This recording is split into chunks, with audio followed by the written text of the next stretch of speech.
Hello मेरे प्यारे बच्चों, कैसे हो आप सब। आई होप आप सभी स्वस्थ होंगे, मस्त होंगे और आने वाली यूपी बोर्ड की परीक्षा आपकी एकदम अच्छी चल रही होगी। जैसा कि आपने थंबनेल में देखा होगा, ये लेक्चर नंबर 2 है दूसरे चैप्टर का, जिसका नाम है वैद्युत फ्लक्स तथा गॉस की प्रमेय। चीज़ों को ध्यान से समझते हुए चलना। आप सामने लिखा हुआ देख रहे हो, क्लास 12 फिजिक्स की हम लोग चर्चा करेंगे। जो दूसरा चैप्टर है आपका वैद्युत फ्लक्स तथा गॉस की प्रमेय, और ये लेक्चर नंबर 2 है। इसके पहले लेक्चर में हम लोगों ने घन कोण तथा वैद्युत फ्लक्स किसे कहते हैं, उसका मात्रक, विमा, ढेर सारी क्वेश्चन या ढेर सारे टॉपिक हमने पढ़े थे। क्लियर। अब देखो ध्यान से, आज हम लोग चर्चा किसकी करेंगे, गॉस की प्रमेय के। और ये आपके एग्जाम में कितने नंबर का आता है, इसको यहाँ पर हम लिख देते हैं। ये आपके एग्जाम में 3 अंक का या कभी कभार 5 अंक का आ जाता है। यानी आज आपके इस लेक्चर से 3 नंबर यूपी बोर्ड के एकदम पक्के होने वाले हैं। क्लियर। दूसरी बात समझो ध्यान से। सबसे पहले आपके सामने फिगर पहले से हमने बना लिया ताकि ज़्यादा टाइम ना वेस्ट हो आपका और चीज़ें जल्दी जल्दी आप समझ सको। सबसे पहले हम लोग इसकी थ्योरी समझेंगे, ध्यान से पढ़ना। होता क्या है, जो गॉस की प्रमेय होती है, इसकी पहले थ्योरी आप सुनो ध्यान से। किसी बंद पृष्ठ से गुजरने वाला वैद्युत फ्लक्स फाई ई उस पृष्ठ द्वारा परिबद्ध कुल आवेश Q का 1/ε0 गुना होता है। मतलब कहने का समझो, पहले यहाँ पर हम लिख रहे हैं और आप भी कॉपी पे निकाल के बैठ जाइए, हमेशा की तरीके लिखना स्टार्ट कर दिए। जो गॉस की प्रमेय होती है, इसके अनुसार क्या होता है, किसी थ्योरी लिखो आप भी, किसी बंद पृष्ठ से गुजरने वाला, किसी बंद पृष्ठ से गुजरने वाला वैद्युत फ्लक्स, गुजरने वाला वैद्युत फ्लक्स फाई ई उस पृष्ठ द्वारा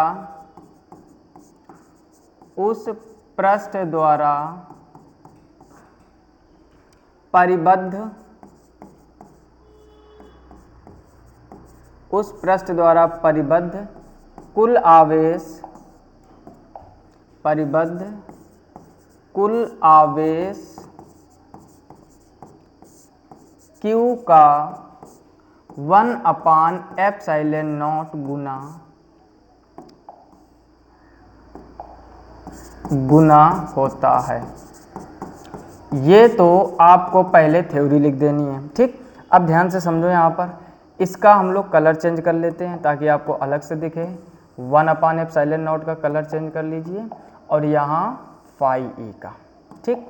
ध्यान से समझो, हमने क्या लिखा, किसी बंद पृष्ठ से, जैसे आप देख रहे होंगे सामने फिगर में एक बंद पृष्ठ है, किसी बंद पृष्ठ से गुजरने वाला वैद्युत फ्लक्स, यानी इससे जो वैद्युत फ्लक्स गुजर रहा है, गुजरने वाला वैद्युत फ्लक्स उस पृष्ठ द्वारा परिबद्ध कुल आवेश Q का 1/ε0 गुना होता है।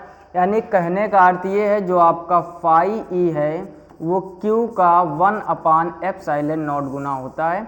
इसको हमें प्रूव करना है, तो इसके आगे हम लोग लिख देते हैं प्रूव दैट, ठीक। ये हमको सिद्ध करना है।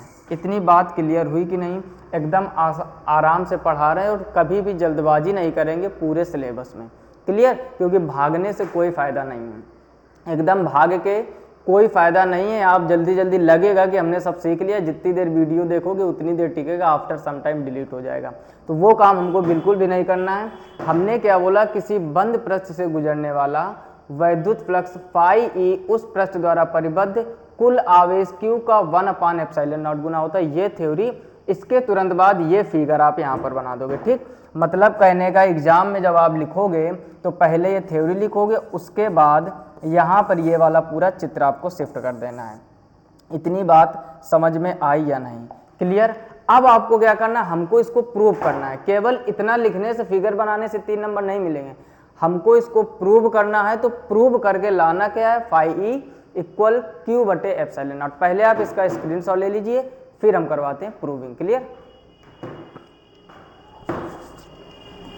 अब आगे बढ़ते हैं। तो सबसे पहले जब आप प्रूव करोगे तो यहां पर साइड में हेडिंग डालोगे, क्या, उपपत्ति।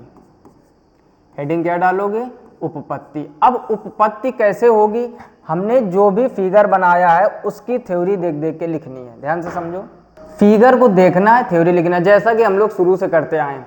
अब देखो यहाँ पर थ्योरी रटना नहीं है, बिल्कुल शुरू में हमने वादा किया था रटना नहीं। अब यहाँ पर देखोगे, माना एक बिंदु आवेश Q, ध्यान से समझना, इसी में समझाते हुए चल रहे हैं। माना एक बिंदु आवेश Q किसी बंद पृष्ठ A के भीतर बिंदु O पर स्थित है।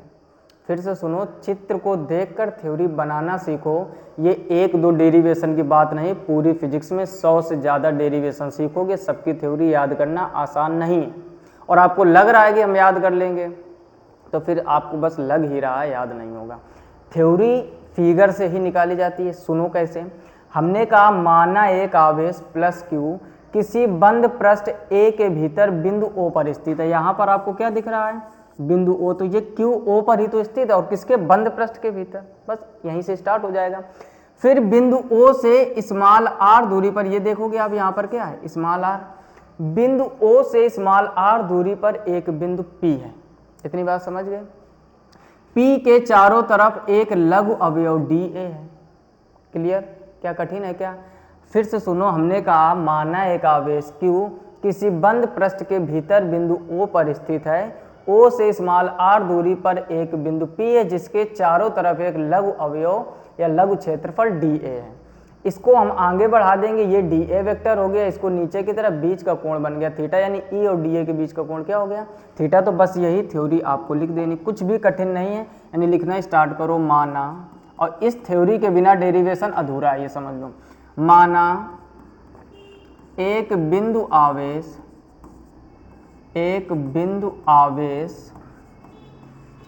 प्लस Q किसी बंद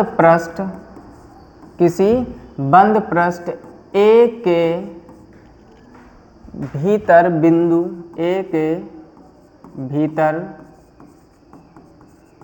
बिंदु O पर स्थित है, बिंदु O पर स्थित है, तथा बिंदु O से स्मॉल r दूरी पर एक बिंदु P है, एक बिंदु P है। बोलो यहाँ तक कोई समस्या? आगे क्या लिखोगे, तथा माना P के चारों तरफ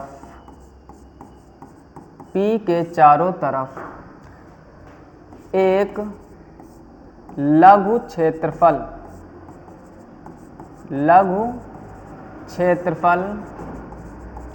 अवयव DA है।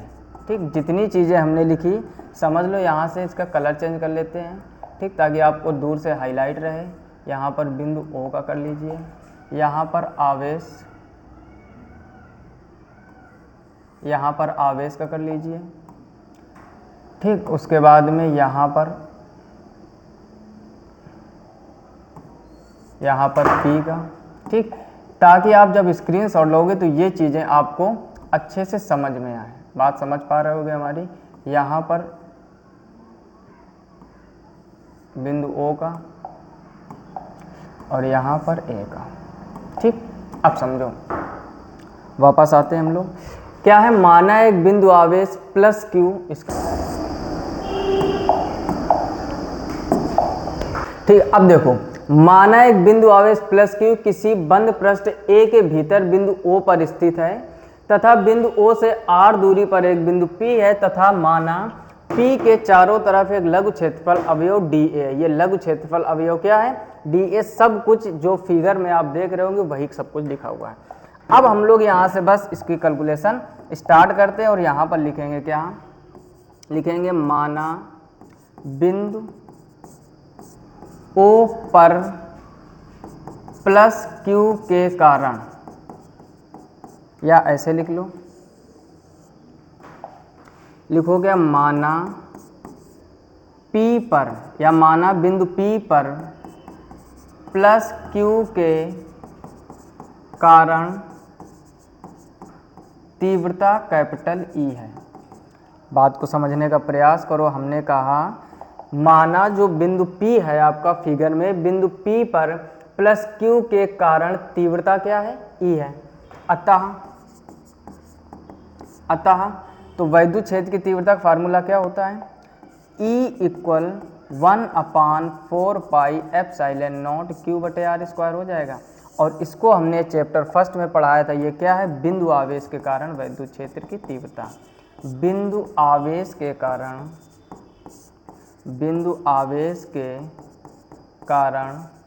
वैद्युत क्षेत्र की तीव्रता।